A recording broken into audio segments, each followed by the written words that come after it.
wasn't a 3-0 for RNG or a 3-2 for Damwon. It was a 3-2 for RNG.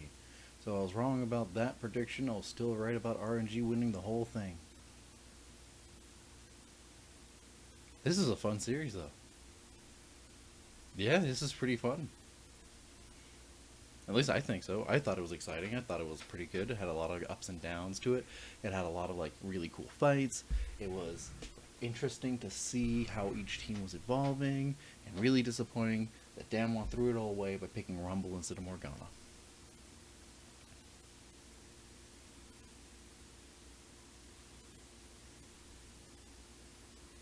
Well, so let's take a look at this then. Hi, this is Vision Denial, and what I call clearing vision, where I clear up the vision of MSI by doing this for every day of MSI so far, including today, which is the last episode of this series for now. As for Worlds, we do Vision Denial, the Vision Denial 1 series, and, well, this was, like I mentioned, a fun series overall. It was just kind of unexpected in the ways that it happened. I was not expecting Damwon to play the cleanest early game I've seen them play ever. Like, their game 4 win is immaculate, like step by step, super good, and I thought it was bold of them to do that considering they're not a very good early game team. Never once was I ever going, where the hell is the vision? Why is it so sloppy? Why is it lackluster? And sometimes these best of fives, even if the team is really solid on vision, will have those moments. But never in one of the games at all was I like, oh shit, the vision is not so good for one team, it's much better for the other. No, both teams had very solid vision. There are moments where sometimes it's shallow for either side, but shallow vision isn't like a huge issue unless it's like a trend, and it wasn't a trend, it was mostly a defensive figure. And so, great on that aspect. Both teams lend themselves to their like strengths very well and minimize a lot of their weaknesses. We didn't get the same Barrel and Ghost being the weak point of Damwon. We didn't see a whole lot of the Khan being bullied a lot. In fact, we saw the opposite. We saw both of those particular weak traits being like bolstered up and played much better.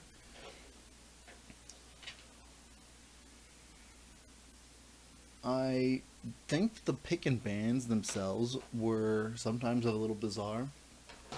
Like, let's go with this. So, game 1, Damwon throwing the gauntlet with an Akali. And I think, sure, that's fine. It really plays into the fact of the type of, like, ways that they won in Korea in their best of fives, where they had a late game insurance through Showmaker, and that everybody else was playing some sort of scaling front to back. I don't think it was really properly taken into account that RNG do not fall for this kind of gameplay. So, like, it clearly bit them in the butt. Especially since they could not play around the fact that RNG were much better at early game plays. And honestly, they are. They were much better across the board for all 5 of these games in the early game, and it really showcased like the biggest reason why I thought that RNG was going to win the whole thing. Right? They are overall a more consistent team, but they were also really solid at closing out games. They showed a flexibility of playing very early and very late game composition, while also understanding how to up the tempo frequently. And they showed it in this game, right? They played an early game composition in games, in most of these games, honestly. But they also played a lot of teams that required mid-game spikes. Games 2, 3, and 4. In fact, even game 5, I think they also did it too. So I'm just going to double check here. Yeah, almost all of the games they had mid-game spikes into their gameplay. I think it's weird that nobody tried to ever remove Kaisa in any of these games. Kaisa being a linchpin in a lot of these compositions on how they function. And part of me is like, okay, maybe they don't have like the Kaisa itself doesn't have much to do, but it enabled so much of what Gala was able to do during this series that it really struck me as bizarre that at no point did they ever try to like take it away, or did they take it away? I'm just before I like speak out of my ass. No, no, no. Yeah, RNG Gala 5 for 5 games. It looks like they got Kaisa, and a lot of people have mentioned that like, oh, he's the also a weak point for RNG, and that's only so true to a certain extent. He's not the same kind of weakness that like Barrel and Ghost were in comparison, but like that's not where their strengths lie as a team. But the fact that Gala is strongest champion in Kaisa was always given to him, and he had it all the time, struck me as incredibly bizarre. Like, on a lot of levels. I don't think he should have ever had the chance to do it, and I think that's like a major mistake on the side of like Damwon and their coaching staff. Coma, please don't come for me. You're my favorite coach, but sometimes you make some like really freaking bizarre decisions in these things. And I mentioned also like the last game. So game 4, Damwon tie up the whole thing, and my brain goes, shit, is Damwon gonna do the thing I predicted where they're gonna win 3-2, right? RNG did not win 3-0, and I thought, all right, fine, they may win 3-1, and like I'm wrong, it's whatever, it happens. Game series don't always end in 3-0. Even if it's like the normal, it's not the go-to always. But when they won Game 4, and the cleanest game I've ever seen Damwon play with the current roster that they have, like this was the cleanest early game, and the way that they transitioned it to the mid and late game, and they're already the strongest closing team of the in the world. Like I'm gonna straight up say it, they're the cleanest closing team in the world. Like if they are in their win conditions and they know they can finish a game, they will finish it easy peasy, and I rarely do I see them falter on that. And they transitioned that really solid lead that they had built up, and they actually properly built up a lead early game. Like they ballooned it, like even if it wasn't the fastest ballooning, they actually ballooned the gold lead in Game 4 compared to all the other times where they play the early game. And I'm like, okay, cool, they're improving their early game. They've actually properly established that they can play an early game. Now it's just a question of can they balloon it and transition to a mid game consistently so that they can like win off of those early games and not like taper out, lose that lead they got, and have to work to bring it back in. And in this game, they showed it. In Game 4, they really showed it.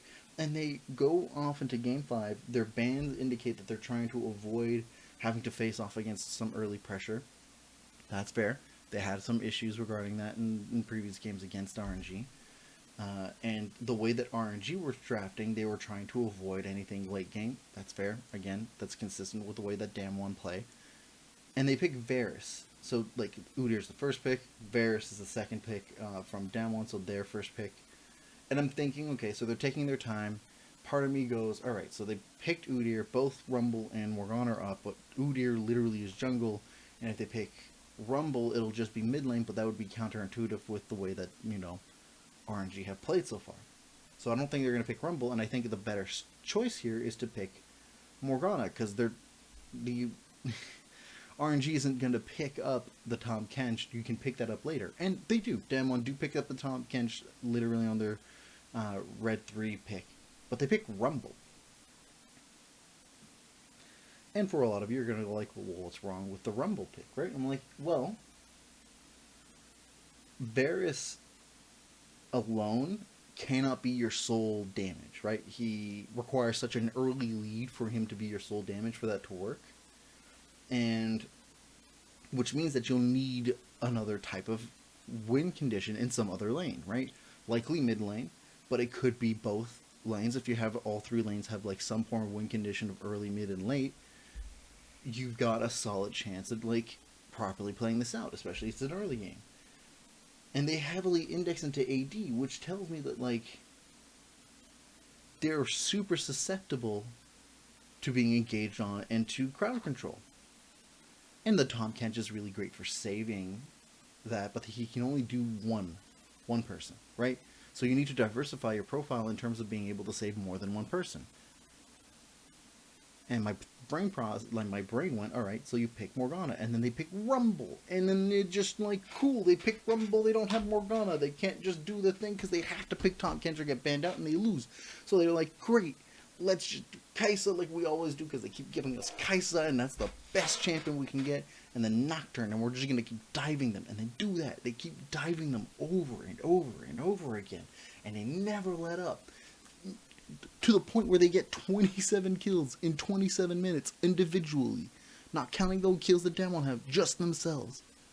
The caster's like, it's a kill a minute, it's a kill a minute, and like, no shit, it's a kill a minute. They can just go in and barely ever have to have any consequences because they just target whoever Tom Kench doesn't swallow. I'm going here going like, no, Damwon, you almost had it. You almost had something competitive, and the game 5 is so underwhelming. It really is, and it's so unfortunate because, like, this was a very close competitive series. Right? Like, games rarely taper longer than, like, 40 minutes. Which is good. I appreciate the games didn't go further than 30 minutes, but none of them ever finished pre-25 minutes. All 5 games were like that. And the only difference is that literally it could have been a pre-25 minute game, or close to it, if RNG didn't mess up their game 5 close. And then they just re-went at diving them again, and ended up with another kill in that minute, clean, easy peasy, and then they win. They just have to redo it.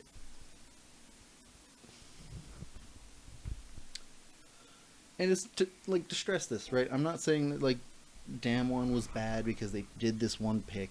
This happens frequently. Teams will prioritize one thing over the other, and they'll do so because they know something about the way they want to approach the game that gives them a different kind of win condition. Like if you pick Morgana, then you don't have the ability to try to like minimize the amount of gold that Udyr can get by invading as often.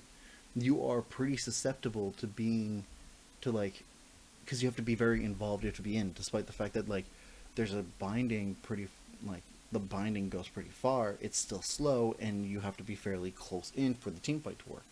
And Damwon prioritized primarily the team fight possibilities that can work with this. They knew they were playing a siege comp, and they knew that if they wanted to engage from the siege comp going well, that they needed something to re-engage.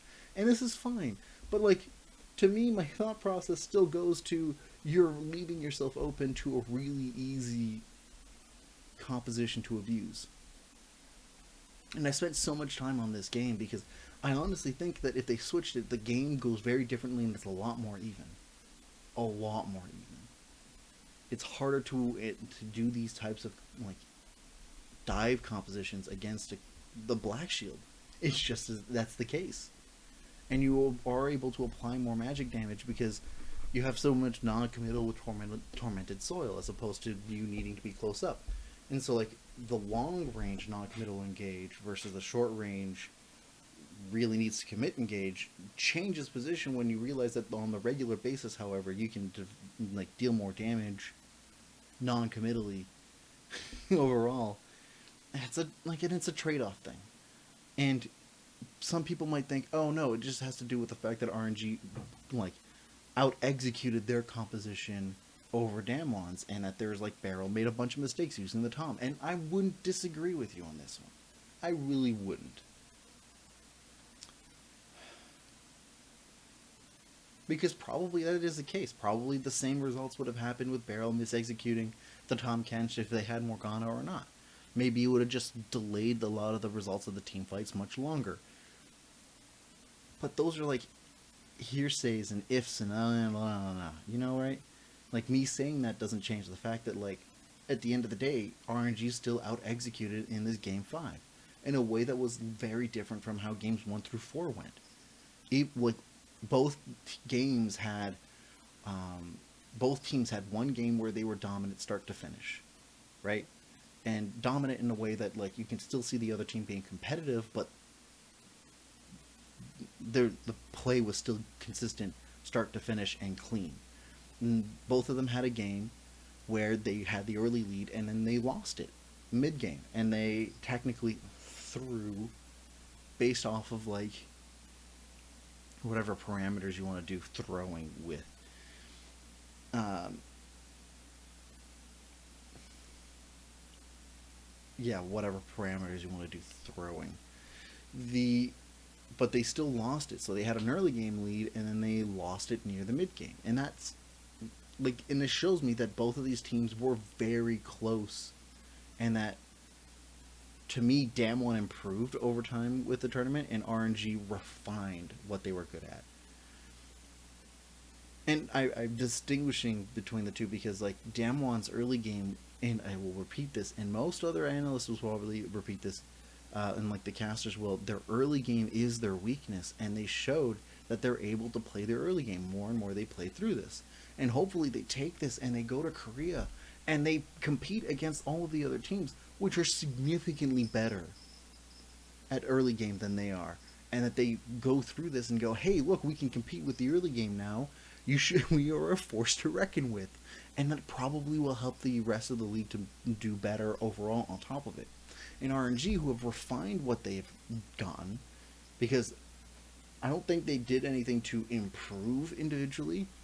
Nothing about the way that Crying was playing was much different. Shahu was still a beast throughout the entire tournament.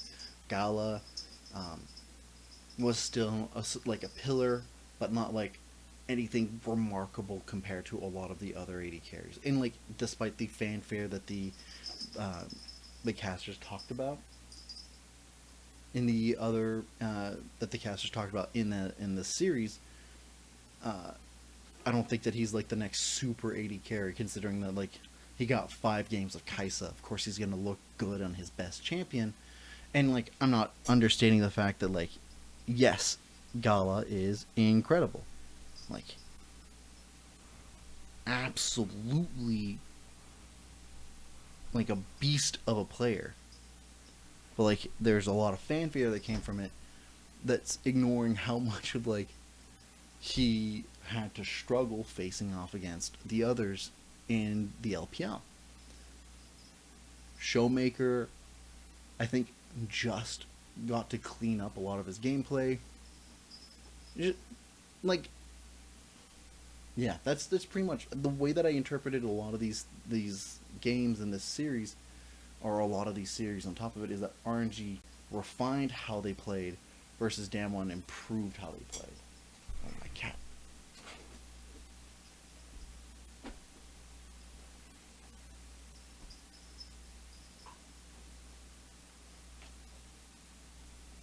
Alright. Super quick. So then what are my thoughts regarding all of this? Well, congratulations to RNG. You are now the tournament favorites for Worlds when they come in, if you make your playoffs. Because this is the thing, you can win MSI but not be guaranteed to make it to, like, to even make it to playoffs for the summer half of the year. They're likely to. I wouldn't be surprised if they do. But like, for now, tournament favorites for Worlds, and tentatively until, the playoffs happen. And then something else happens and some other team goes absolutely bananas, like, I don't know, FPX, who I think is probably a little better, but they didn't qualify despite the score record being like, what is it, like 4-3 between the two teams. It's fine, that's whatever. So RNG, you're the tournament favorites, and it just tells me that a lot of regions are going to look now to China to see how the like meta shifts. And like, players will talk about, yeah, we don't really change our metas based off of different regions, and that's partially true, but like, there's a universality about the way that the game is played that requires you to still pay attention to how the meta is like approached in each region. And I think China is going to be a big proponent of it, in the same way that I thought that like during the playoffs of spring that China was the go-to for understanding how the tournament's gonna like work. And I was right. Like it relied a lot on early game team fighting and ballooning pressure to win. Not a lot of late game. And if there were late game, it usually wasn't the cleanest unless it was really sloppy. Next, I think that Damwon and Korea as a region are as strong as they are. Need to reevaluate their approach to playing the game. Just again, like as per usual, every time that China comes in, Korea needs to reevaluate. That's the whole narrative, and I don't mean like in a grand sweeping scale. I mean more in like Korea as a region had teams that I think were consistently better than Damwon, but Damwon was much better at playing the late game than all of them, and they tend to capitulate to that.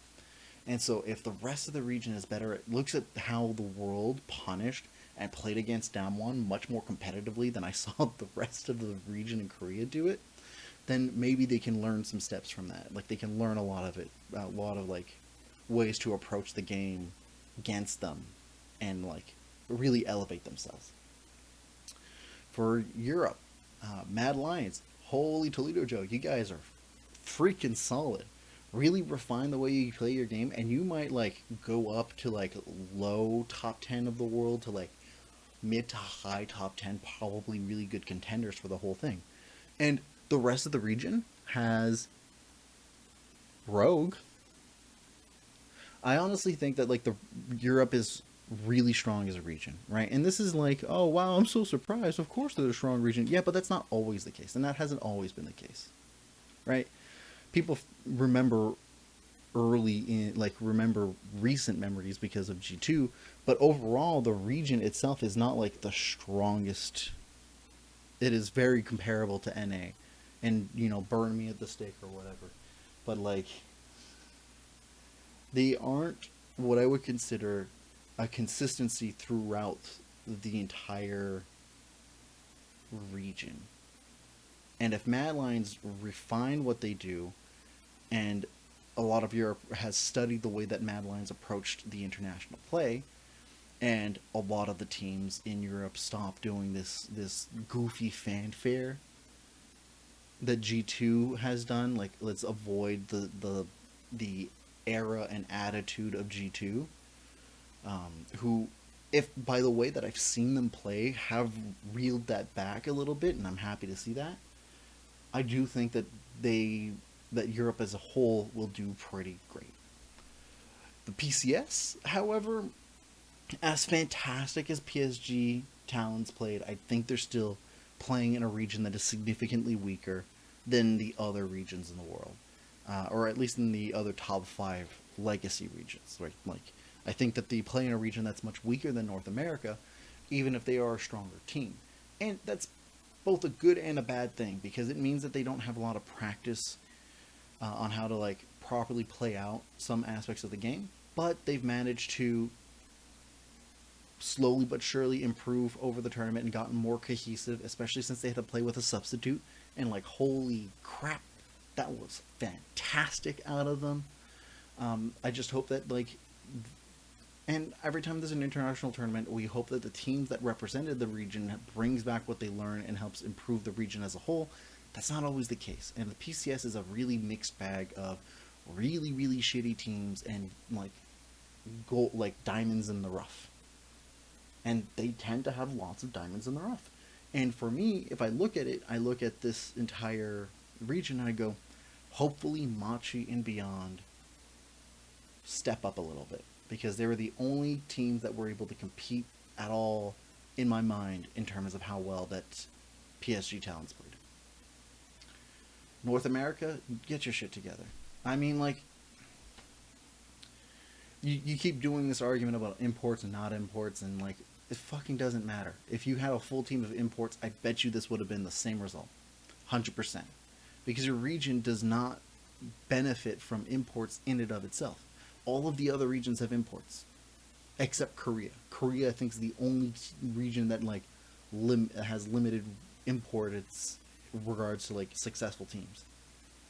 Yeah, I don't think any of the teams that represent them have any imports.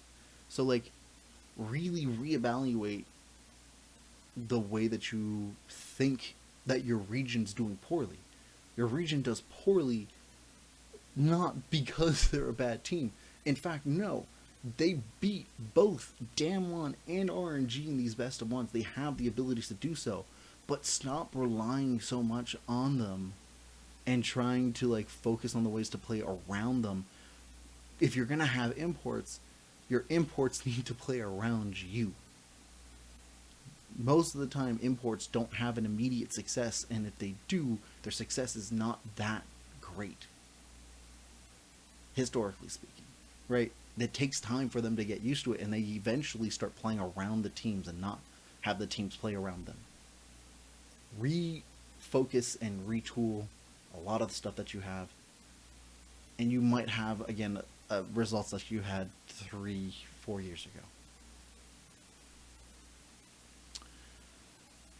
Oceania, I mean, do better. I mean, you guys have done better. I'm genuinely impressed by the improvement you guys had. Great job. And I'm gonna, for the minor regions now, I'm gonna go rapid fire. Japan, detonation focus me. Awesome. I love seeing the entire region improve day after day. Fantastic stuff. Pain and Brazil. I was really critical of you during my Road to MSI series, but like, you've really come through, and I've seriously enjoyed watching your team improve, like day after day after day after day. Awesome stuff. Latin America, like, go back to your roots of how successful you were. You play off of creative picks, and that's usually what throws people off, but you play off of creative picks well and through the way that they're supposed to. Mostly. You still have some really dodgy stuff sometimes, but that's how you usually manage to find success. Go back to that. You don't have to emulate the rest of the world 100%, because you don't necessarily understand what the rest of the world is doing. What's next? Turkey. Yo, guys, what the hell happened? You guys are doing fine. I think you choked a little bit, and it happens, right? Best of one series aren't always going to be the greatest stuff, but bounce back, clean yourselves up. You'll get back to it during World Championships. I'm solid of it. Wildcats are a fairly solid team. It's unfortunate that they did not get to show it a whole lot in this tournament. Unicorns and Russia. I mean, this is probably the worst showing that I've seen, and the worst showing that I've seen from you guys in a while. And I'm hoping that, like, the fact that you guys are not going to have Gambit next split is not going to hurt too much the entire region's play. But I'm hoping at least that that you keep your heads up high and know that you are still a fairly consistent region overall. Even if I'm not a big fan of your region, you come back. I will love to see you guys do better in the second go around at Worlds. Who else? Who am I missing?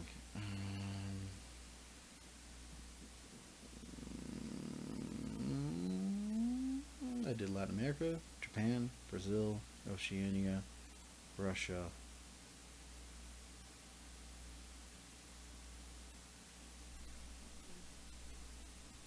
Am I missing a team? This is the part of the video where my mind goes blank for some reason.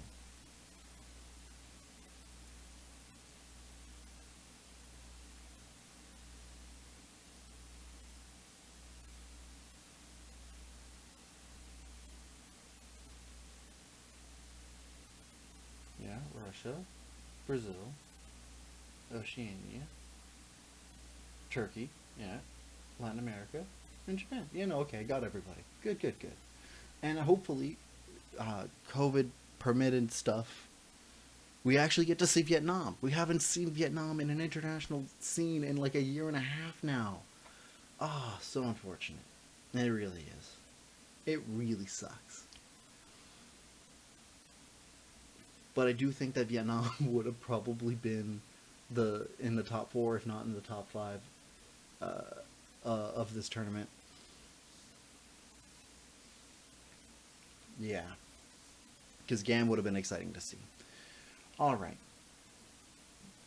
This has been a fun project and experiment for me.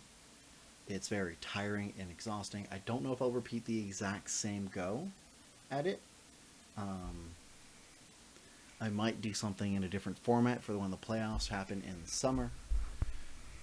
But you guys let me know what you think in the comments down below. How'd you guys like the tournament? How do you guys think this will turn out for the rest of the year, if this has any implications for Worlds? Or do you think that MSI is usually not a strong indicator of how Worlds is going to go? You let me know in the comments down below anything that you have. Did you disagree with me? Did you agree with me? I love to hear it for all those who watch. I do appreciate all of you who have watched over these different videos. It's been great. I'll put and I'll just make sure to move these guys, these little suckers up here. I'll have over here the playlist to Road to MSI, where I had watched all the regions playoff series, and how I made my how I got my the background knowledge on how I make these analysis for these tournaments. And over here, the Clearing Visions playlist for all the days, including this video, if you would like to watch those as well. Leave a like and subscribe if you enjoyed all the videos, and I'll probably see you guys in the summer. I have an idea for a video, but I don't know if it'll pan through. But if there's anything that you guys think that you would like me to watch or analyze that's extra, let me know. And I'll see you probably come late July or in August, or early August.